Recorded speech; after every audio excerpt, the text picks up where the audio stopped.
Coming up on our newscast tonight.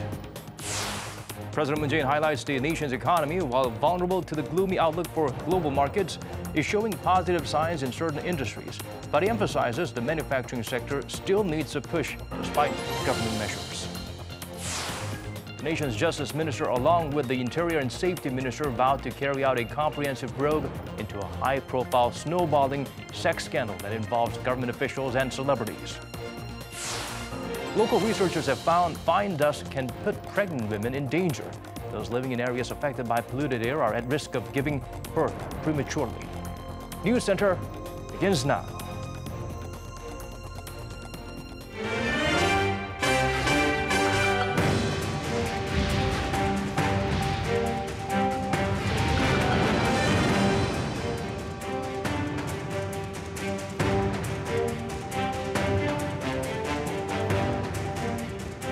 It's 8 p.m. here in Korea, live from our studio in Seoul. This is Arirang News Center. Welcome, I'm Daniel Cha. President Moon Jae-in focused on some pending issues at home. Speaking on the current economic situation, he pointed out signs of improvement, but added some sectors still need additional aid. Shin Se-min starts us off. A reality check by the president on the economy. President Moon Jae-in during a weekly meeting said that with a gloomy outlook for the global economy, Korea is extremely vulnerable. Despite some positive signs in certain sectors, the president singled out manufacturing, Korea's economic foundation, and admitted that efforts by the administration, like the regulatory sandbox and smart cities, have done little to help revive that industry.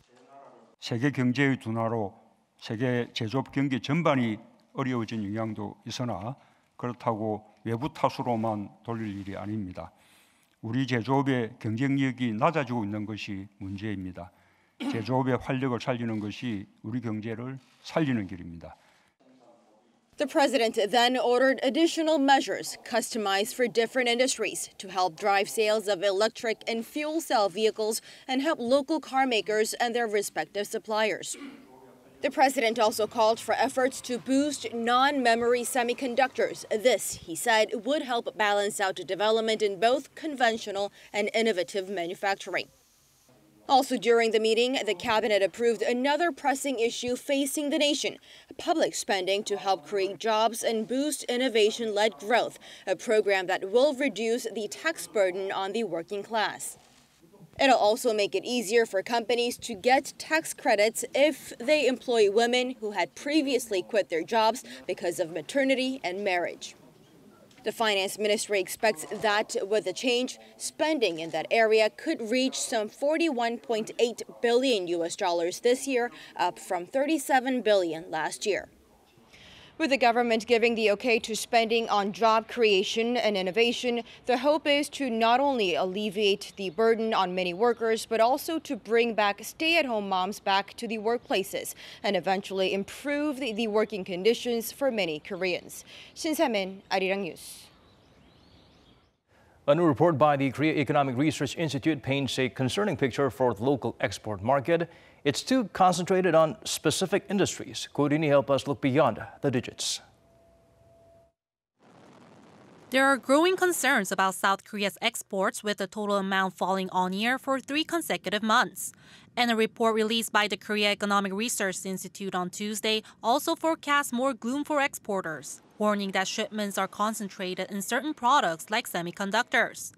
South Korea's Export Product Concentration Index, which measures how much a country's exports rely on certain items, marked 137.2 last year. This is up from 126.1 recorded in the previous year. Compared to other countries, the index is high. In the U.S., it was 63.6, and in Germany, 87.1. As for what's causing the high figure, the institute pointed to the technological advantage of South Korea's semiconductors, which accounted for around a fifth of South Korea's total exports on average in 2018. Analysts say this is also reflective of South Korea's weakening manufacturing industry. Korea's exports of items in the traditional manufacturing industry are growing more slowly. That includes autos and shipbuilding. So we need to find ways to increase these products' global competitiveness. In the auto industry, for instance, one problem is that the labor market is so rigid. The report added that relying on semiconductors could negatively affect the overall economy and even result in job losses down the road. The institute forecast that if chip exports were to fall by 10%, around 50,000 jobs would disappear. To turn things around, analysts point to the need to diversify export products, along with developing new industries and implementing policies related to innovative growth. 고르니, Arirang News.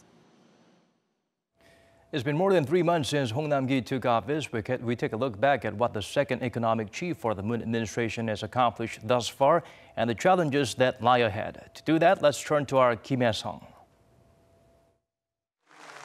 March 19, 2019 marks the 100th day since Finance Minister Hong Nam-gi took office last December.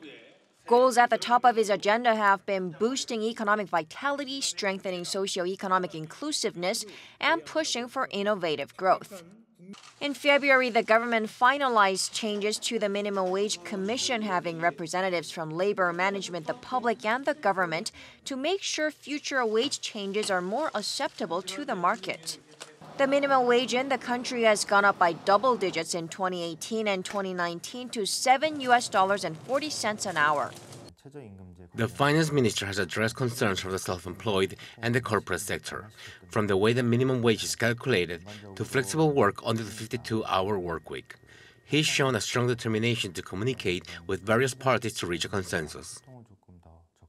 Minister Hong Nam-gi continued the government's expansionary fiscal policy by making 23 projects worth $21 billion exempt from preliminary government economic assessments, meaning they can be carried out faster. The government also helped broker an agreement on a so-called Gwangju model for jobs, a manufacturing joint venture between the Gwangju city government and Hyundai Motor to set up a new auto factory. But job growth remains sluggish. In February, the number of new jobs added bounced back to the 200,000 level, but many were public sector jobs for the elderly. Higher quality manufacturing jobs for those in their 30s and 40s decreased. Unemployment and the wealth gap are still very high. The government has been spending more to boost growth on the back of its huge tax revenues, but it's important where it is used. Government construction projects won't help the economy in the long run. So-called innovative growth plans, like hydrogen economy, need to be fleshed out in more detail for them to be feasible. With the global slowdown weighing on Korea's exports, the key driver of the local economy, experts say, on top of expansionary fiscal policy, structural reform and deregulation need to gain pace this year to create sustainable growth. Kim Hye-sung, Arirang News.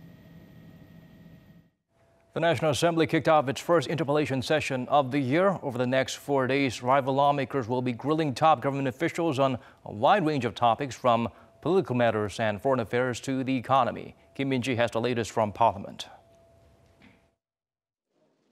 On the first day of the National Assembly's interpellation session on Tuesday, opposition lawmakers were more than ready to criticize the government.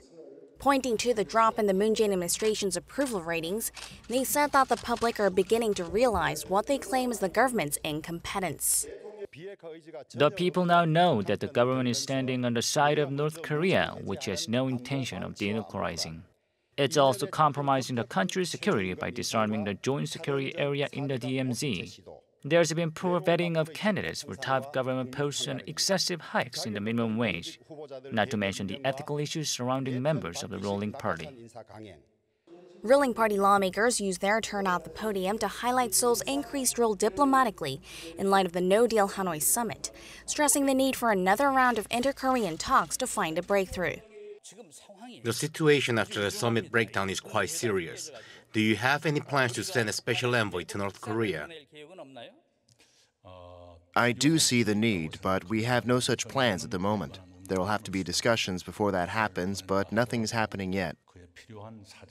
Rival parties, however, were united in calling for all-out efforts to find the truth about recent allegations involving K-pop celebrities, rape and drugs, and cozy ties with law enforcement. They also called for a thorough reinvestigation into a 2013 sex scandal believed to involve influential figures from the government, politics, and business.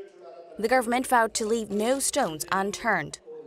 Rival parties have 3 more Q&A sessions that will run through this week. The ruling party will likely defend the government's policies and highlight its achievements, while the opposition parties will try to make an impression by pointing out any shortcomings. Kim Min-ji, Arirang News.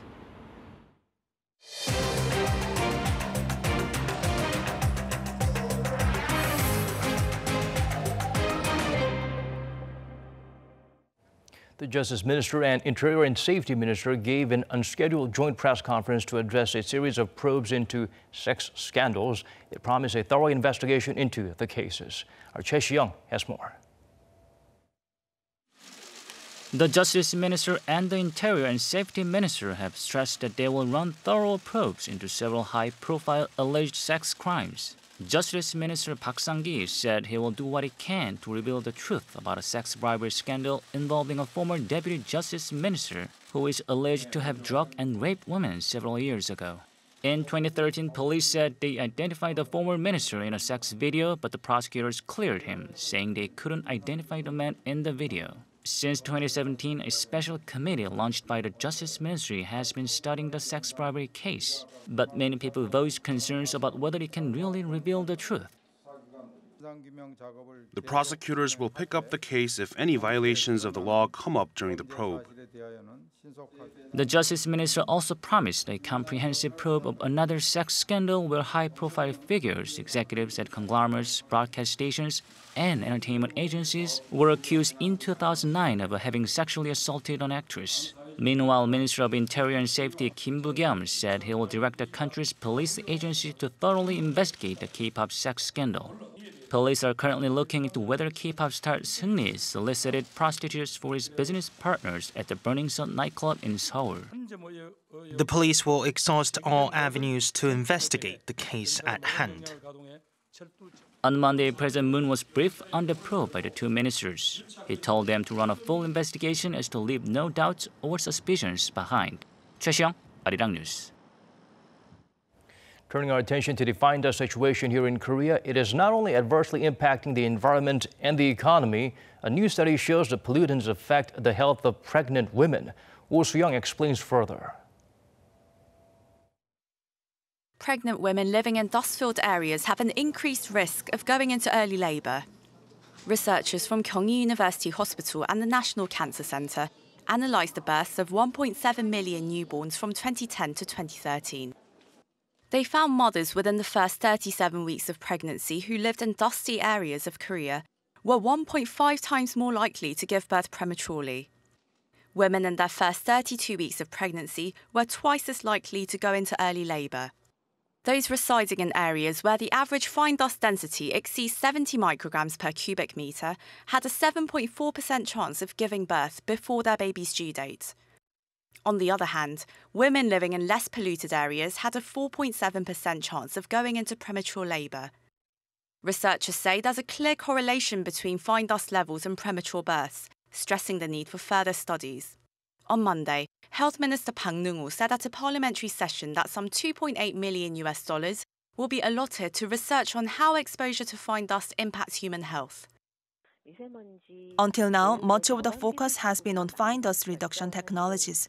But starting this year, we are conducting research on how fine dust affects socially vulnerable people, infants, the elderly, pregnant women, as well as chronically ill patients. We aim to come up with scientific grounds for minimizing illnesses and damage to health caused by fine dust. Joining hands with public and private institutions, the 5-year research initiative will aim to identify channels of exposure and how to reduce their impact. Oh Soo-young, Arirang News. And efforts to reduce fine dust are coming from a range of government sectors and institutions. The Ministry of Oceans and Fisheries and the Environment Ministry are cooperating to come up with ways to improve the nation's air quality. Hong Yoo outlines what they are. Harbors are one of the major locations in Korea that cause large amounts of fine dust. In 2015, more than 32,000 tons of fine dust were produced by cargo ships, 10% of the country's total annual fine dust emissions. To improve harbor and coastal air quality, the Ministry of Oceans and Fisheries will cooperate with the Ministry of Environment to reduce fine dust in such areas by 50% by 2022. On Tuesday, the two ministries signed an MOU to establish and secure related business plans, improve and promote laws and systems, and share information. For instance, the Ministry of Oceans and Fisheries will expand the supply of eco-friendly ships and unloading equipment and establish a port infrastructure that improves the air quality of port cities. And the Environment Ministry will expand the air pollutant monitoring network to analyze the effectiveness of such measures. They will also try to lower emissions from all diesel vehicles in port areas by financially aiding owners to install pollution-reducing devices. With the signing of MOU, the Environment Minister said they will drastically improve the air quality of port areas, which have been a blind spot so far in efforts to reduce fine dust. He hopes such efforts will greatly improve the quality of life for those who live near ports. Hong Yu, Arirang News. As part of efforts to reduce fine dust, the government will drastically lower the import duty on liquefied natural gas starting next month. The Ministry of Trade, Industry and Energy announced on Tuesday the current import duty of 20 US cents per kilogram of LNG will be reduced to around 3 cents, down 84%.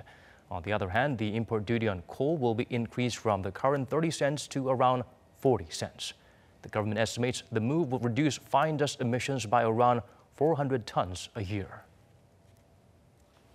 On Tuesday, Gyeongsangnam-do Province Governor Kim Kyung-soo attended the first appeals hearing related to his conviction in the online opinion rigging case.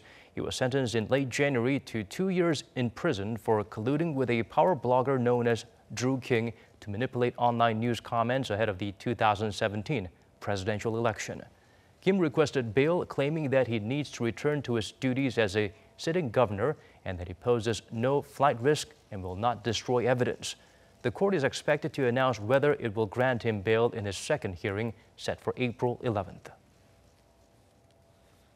Seoul's foreign ministry is preparing to launch high-level economic talks with the UK in preparation for the aftermath of Brexit. A top officer said the ministry is working to hold the meeting by the second half of this year as part of its long-term efforts to minimize the negative impact on local firms doing business in that country. With growing uncertainty on when and how the UK will leave the EU, the government hopes to turn the crisis into an opportunity for some 100 Korean businesses in Britain. As a medium-term strategy, the ministry has installed a help desk at its embassy in London. They plan to come up with a separate free trade agreement and an aviation pact with the UK. Inter-Korean video reunions for war-separated families may not just be for those here in South Korea, but for Korean Americans. Seoul's Unification Ministry told reporters Tuesday that it's preparing to discuss with North Korea, including Korean American families in the video reunions with their long-lost North Korean relatives. The government is not yet talking with North Korea about the matter, but is preparing to do so. South Korea received all the necessary sanctions waivers for video reunions with the North through its recent working group meeting with the U.S. Seoul is reviewing the budget needed for related renovations and items. Concerns grow as the tug-of-war between North Korea and the U.S. seems to continue after the Hanoi summit. However, America's top diplomat assures the two sides are working hard to open a more promising future for the regime.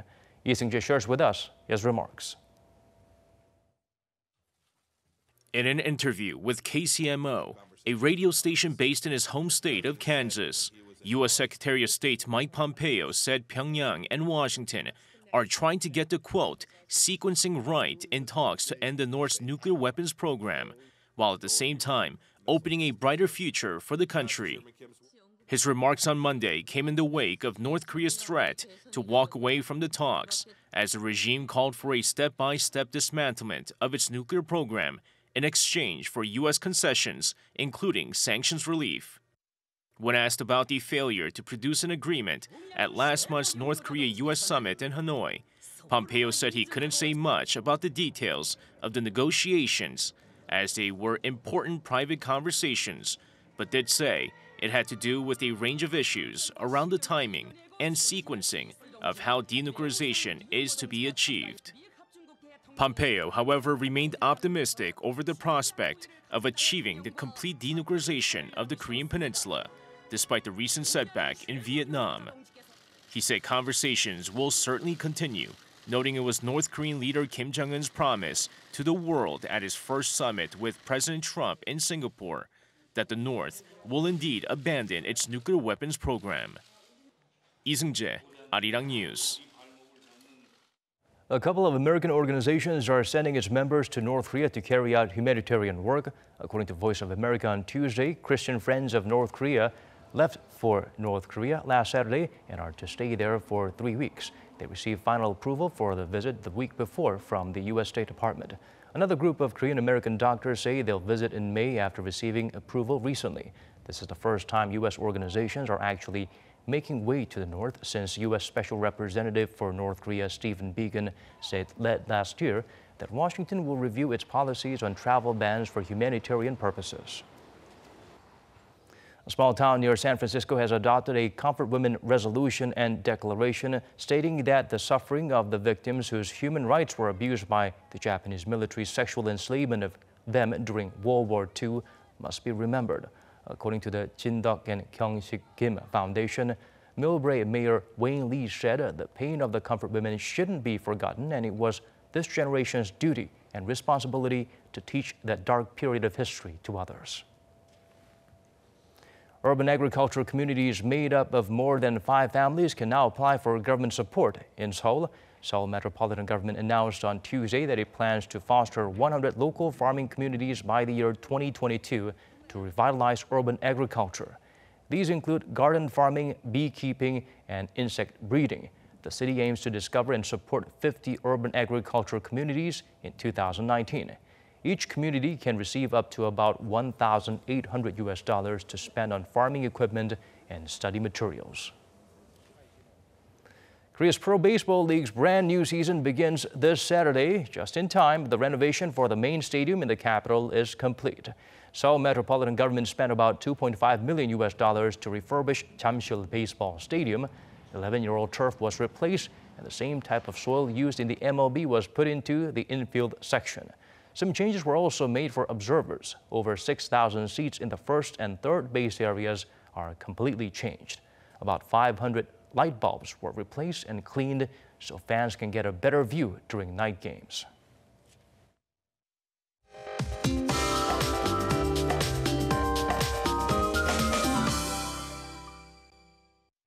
Time to turn to Michelle back at the Weather Center for the updates you need. Michelle, most of the country experienced the warmest day of the season so far. Yes, Daniel. Now, temperature readings were well above seasonal norms today, and most places warmed up with temperatures in the mid-teens. But the warm air also made ultrafine dust to accumulate. Now, there is another bout of dust to arrive tonight, so levels of fine dust are expected to go up from now until tomorrow. But the pollution will be short-lived as the nation is expected to receive various rounds of showers nationwide, washing the dust off the air. And Pyongyang and Beijing will also have occasional showers in the afternoon, while Tokyo will remain under sunny skies. Now, rain clouds will start to form in the southern regions, and they will soon advance northwards. And Jeju Island is the first to get wet, with up to 80 millimeters of precipitation expected to fall, while the rest of the country will get drenched with 10 and 50 millimeters of rain. And tomorrow's morning low will be 3 to 5 degrees higher than this morning. Seoul starts the day at 8 degrees Celsius, and Busan and Jeju warmer into the teens. And by the afternoon, the mercury will jump more than 10 degrees Celsius despite the rainy conditions. Now, Seoul reaches up to 17 degrees and Daegu at 20, while Gyeongju falls to 23 degrees. And Wednesday's rain will pour until Thursday morning. After the rain, a sudden cold snap is expected. I'll leave you with the weather conditions around the world.